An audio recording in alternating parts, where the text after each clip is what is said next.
I ask a question, but it's not Of course. related with the topic. The question is all about the credit report because sometimes I'm having a hard time renaming the credit report because I didn't know how to determine whether the credit report was paid by the LO or by the borrower. So how can I determine whether the credit report was paid by the borrower or by the LO? Okay, so that's actually a really good question. So the only way is one, if we paid it ourselves, or if we have reference as to the borrower's credit card. So when we pull the invoice for the credit, then let me show you, for example, this one. The invoice, the card was paid through this card right here, it's ending in 7990.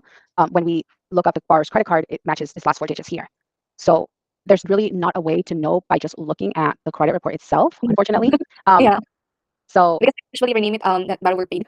I don't know. yeah, I think it's correct or that's why I'm asking. yeah, it's actually, well, most of the time, unless I think I would say like 95% of the time, unless specified, they were paid by the borrower. Like we used a borrower credit card.